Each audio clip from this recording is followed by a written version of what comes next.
جی بالکل، آج کے دور کے اندر مہنگائی کے اس دور کے اندر گھر کا کچن چلانا جو ہے ناممکن ہوتا چلا جا رہا ہے۔ جب آپ سبزی خریدنے جاتے ہیں، دالیں خریدنے جاتے ہیں، پھل فروٹ خریدنے جاتے ہیں، مسالہ جات خریدتے ہیں، انڈے خریدتے ہیں، گوشت خریدتے ہیں، غرض کچھ بھی خریدنے جائیں آپ کا بجٹ متاثر ہو رہا ہوتا ہے، بجٹ اجازت نہیں دے رہا ہوتا ہے۔ اتنی مہنگائی کے اس دور کے اندر اگر آپ ایک وقت کی روٹی پکاتے ہیں تو اسے مینج کس طرح کرتے ہیں؟ ہمارے ساتھ ایک فیملی موجود ہے، ہم انہی سے پوچھتے ہیں کہ گھر کی بجٹ جو ہے وہ آپ کس طرح مینج کرتے ہیں اس مہنگائی کے اس دور میں؟ جی کس طرح مینج کرتے ہیں؟ مینج بیٹا کیسے کرنا ہے یہ آپ کے سامنے ہے. آپ میرے آس پاس دیکھ سکتے ہیں. میرے تو یہ پوتے دوتے ہیں نا، تو اگر ایک فیملی میں اتنے بچے ہوں تو مجھے بتاؤ 500 روپیہ کمانے والا بندہ کیا کرے گا؟ وہ انڈے لے گا کہ وہ روٹی کھائے گا کہ وہ ان بچوں کو پڑھائے گا کہ وہ ان کو کیا کرے گا؟ یہ عوام جو ہے نا پسی ہوئی ہے چکی میں تو یہی کہوں گی آٹا نہیں پیس رہا، عوام پیس رہی ہے. تو ان کو جو حکمران بیٹھے ہوئے ہیں نا، جن کی میں ہسٹری بیان نہیں کر سکتی، کہ ان کو تھوڑی سی اگر شرم، تھوڑی سی حیا ہو نا تو اپنے سب کچھ بیچ کے نا عوام کو دے دیں، کیونکہ یہاں سے لوٹا ہوا ہے، یہاں سے لیا ہوا ہے، یہاں سے کھایا ہوا ہے، ان غریبوں کا سب کا خون چوسا ہوا ہے. تو بہتر یہ ہے کہ وہ ان کا مال ان کو دے دے. اگلے جہان بھی جانا ہے، اگلے جہان میں کیا ہونا ہے یہ حساب کراتے قیامت آ جانی ہے. جب تک ان کا حساب پورا نہیں ہونا تو روز حشر آ جانا ہے. پھر میری ریکویسٹ ہے یہ کہ جو بھی انسان یہ حکومت کا دعوے دار بنے، اس کو اپنا نہیں، اس عوام کے دکھ کا احساس ہونا چاہیے اور اس عوام کو سکھ دینا چاہیے، تاکہ یہ ہاتھ اٹھا کے ان کے لیے دعا کر سکے. یہ نہ کہیں کہ یا اللہ یہ مر جائے، ان کو خدا لے جائے. وہ خود تو مر رہے ہیں، وہ کسی کے جینے کی دعا کیسے کریں گے؟ خود مر نہیں رہے وہ. یہ تو ان لوگوں کو پوچھو جا کے، کیونکہ میں بہت ساری دنیا کو ایسے لوگوں کو جانتی ہوں جو خدا کی قسم 5 لاکھ کمانے والا بھی روتا ہے، 500 کمانے والا بھی روتا ہے، اور روز کا 100 روپیہ کمانے والا اس نے تو رونا ہی ہے. تو مجھے بتاؤ اس رونے کا، اس مہنگائی کا کیا سدباب ہے؟ مجھے آپ بتا دو. آپ بھی تو آخر انسان ہو، دیکھو اپنی فیملی چلاتے ہو کیسے. میں دیکھو میری یہ بچے پیچھے دیکھیں ہیں ماشاءاللہ، لوگوں کے ایک ایک ہے اتنے، کیا کریں وہ؟ انہوں نے مرنا نہیں ہے، یا بچوں کو مارنا ہے یا خود مر جانا ہے. بہتر یہ ہے کہ میری عوام کے جو حکمران ہیں ہمارے، میری ان سے ریکویسٹ ہے کہ اپنی سیٹوں پہ نہ مرو، عوام کے لیے مرو، تاکہ وہ آپ کو دعا دے سکے. ٹھیک ہے. باقی رہی جو حالات ہے نا جا رہا ہے، وہ مجھے امید نہیں ہے، مجھے امید نہیں ہے. کوئی کہہ رہا ہے جی میں 300 یونٹ فری کر دوں گا، کوئی کہہ رہا ہے جی میں 50 لاکھ مکان بنا کے دوں گا، اور کوئی کہہ رہا ہے جی میں سیلریاں ڈبل کر دوں گا. وہ کیسے کر دے گا؟ پلے سے دے گا؟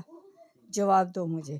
باتیں تو سارے کرتے ہیں، ہم لوگ ہمارے جیسے ہم بھی اندر ہی ہیں، بہک جاتے ہیں، اور اس کے بعد بائے بائے خدا حافظ ہوتا ہے. تو کون ہے اور میں کون ہوں؟ عوام کون ہے؟ کوئی نہیں پوچھتا، کیونکہ میری اتنی عمر ہو گئی ہے، میں تو یہی دیکھ رہی ہوں، سچی بات ہے. اور دیکھو انڈے لینے جاؤ تو بندہ کہتا ہے اس سے تو زہر کھا لو تو بہتر ہے. بچوں سنا، یہ اس کی کوئی قیمت ہے؟ 500 کا 5 کلو چکن آتا تھا. وہ میں 100 سال کی باتیں نہیں کر رہی، میں 100 سال کی نہیں ہوں، میں ابھی کی باتیں کر رہی ہوں. وہ کہاں گیا وہ دور اور وقت؟ وہ کہاں چلا گیا؟ آپ جا کے جہاں بیٹھے ہوئے ہیں نا، یہ لوگ جو آتے ہیں جن کے پیٹ میں درد ہو تو وہ جا کے لندن اس کی دوائی لینی، انہوں نے ٹریٹمنٹ لندن ہوتا ہے.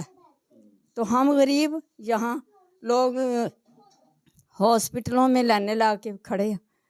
کیا وہ انسان نہیں ہیں ان جیسے؟ ان کی ٹانگیں 3 ہیں، جن کے پیٹ میں درد ہو، سر میں درد ہو، جی یہ ہو گیا. جو باہر ڈھونڈنے جاتے ہیں وہ اپنے ملک میں بناؤ، وہ اپنے ملک میں اپنے آپ کو سہولتیں دو، اپنی عوام کو دو، تاکہ وہ آپ کے لیے دعا کے لیے کھڑے ہوں. ان دعاؤں نے آپ کو جنت میں لے کے جانا ہے، باتوں نے نہیں. کیونکہ جب عوام کو سکھ ہوگا نا وہ آپ کے لیے دعا کریں گے، کوئی بھی انسان ہو.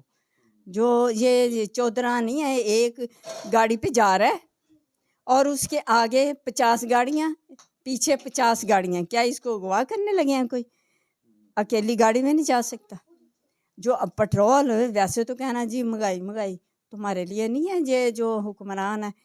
50 گاڑیاں ان کے آگے ہوتی ہیں، بندہ دیکھتا تھک جاتا ہے، گاڑیاں ختم نہیں ہوتی. کیوں کہ یہ عرش سے اترے ہوئے ہیں پیر صاحب، عرش پہ پیدا ہوئے ہیں، فرش پہ نہیں. ان کی بائیو ڈیٹا ہے نا، جو ہسٹری ہے ساری کائنات جانتی ہے، میں بھی جانتی ہوں. اچھا ایسی بات نہیں ہے. میری پھر بھی یہ ریکویسٹ ہے کہ ان کو اللہ تعالیٰ کا خوف آئے اور خدا ان کو ہدایت دے. میں تو اور اس کے علاوہ کچھ نہیں کہہ سکتی، کیونکہ یہ آگے کہنے کے لیے میرے پاس بچہ ہی کچھ نہیں. مہنگائی اللہ کی قسم، کہتے ہیں کہ سبزی لینے جاؤ نا، منہ کی طرف بندہ دیکھتا ہے، وہ کہتا ہے کہ لیں کہ چھوڑ دیں. اتنی مہنگائی جو حساب، میں بھی اندر ہی ہوں، ہم نہیں لیتے کھاتے، ساری دنیا کھاتی ہے. امیر ہو یا غریب ہو، پیٹ تو ہر کسی کے ساتھ ہے، اس نے کھانا بھی ہے، لینا بھی ہے، اور ان کو بد دعائیں بھی دینی ہیں. یہ سچی بات ہے. جب ان کی پہنچ میں نہیں ہوا، آپ انٹرویو کر کے دیکھ لو، اور لوگوں کے بھی جو 5-5 10-10 لاکھ روپیہ کما رہے ہیں وہ بھی روتے ہیں. کیوں؟ وجہ کیوں؟ آخر کو کچھ تو ہے نا. کیوں 500 کمان والا چلو تو وہ تو روتا ہے، وہ کمانے والا روئے گا، اس کو تھوڑا ہے. 5 لاکھ کماتا ہے وہ بھی روتا ہے. اس کا حل کیا ہے یہ مجھے بتاؤ. یہ حکمرانوں سے دیکھیں جی، مہنگائی کے اس دور کے اندر اس کا کیا حال ہے، یہ حکمرانوں کے پاس ہے. اپنا پروٹوکول چھوڑے، مہنگائی پہ کور کریں، مہنگائی کو کم از کم ختم کرے، عوام پھر سکھ کا سانس لے گی. نہیں تو دعوے دار بہت ہے، خواب دکھانے والے حکمران بہت ہے. عوام کی یہی ریکویسٹ ہے کہ کم از کم سکون دیں عوام کو، تب عوام کے دلوں سے دعا نکلے گی. جی